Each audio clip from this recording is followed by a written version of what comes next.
श्री स्वामी समर्थ.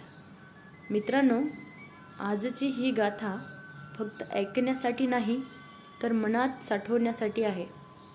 कधी कधी आयुष्यात असं होतं ना की सगळं असूनही मन रिकामं वाटतं.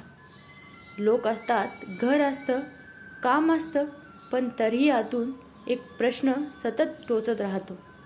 माझंच आयुष्य असं का? आजची ही स्वामी समर्थाची गाथा अशाच प्रत्येक माणसासाठी आहे ज्याने कधीतरी एकटेपणा अनुभवला आहे. आजची कथा ऐकताना तुम्हाला तुमचंच आयुष्य डोळ्यासमोर दिसेल. चला स्वामीच्या चरणी मन ठेवून गाथा सुरू करूया. एका छोट्या गावात एक माणूस राहत होता. नाव त्याचं माधव. माधव काही मोठा अधिकारी नव्हता, ना खूप श्रीमंत. तो फक्त प्रामाणिक होता, मेहनती होता आणि मनाने खूप स्वच्छ होता. आई वडील, बायको, एक मुलगी या सगळ्यासाठी तो जगायचा. पण आयुष्य सगळ्यांसाठी सारखंच नसतं. एक वर्ष दुष्काळ पडलं, काम बंद झालं, कर्ज वाढलं, घरात तणाव सुरू झाला, आई आजारी पडली, बायको चिंता करू लागली आणि माधव तो मात्र रोज आतून तुटत गेला.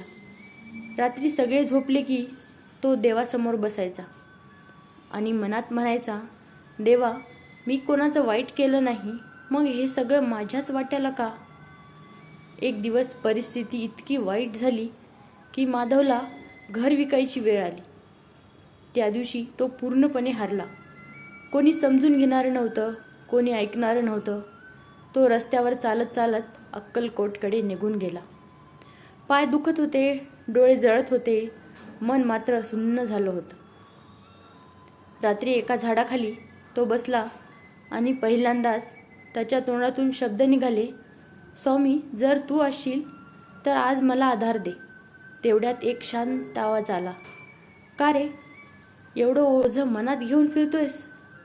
माधवने डोळे उघडले. समोर एक साधा तेजस्वी चेहरा, डोळ्यात करुणा, आवाजात आपुलकी. ते स्वामी समर्थ होते. माधव काहीच बोलू शकला नाही. तो फक्त रडत राहिला. स्वामी शांतपणे त्याच्या शेजारी बसले. काही क्षण मौन.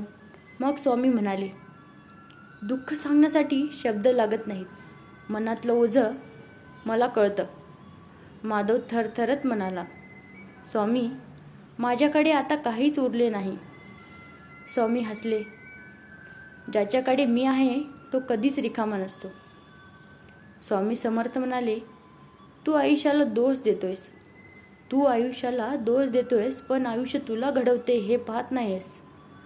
संकट म्हणजे शिक्षा नाही, ती एक परीक्षा आहे. माधव शांतपणे ऐकत होता.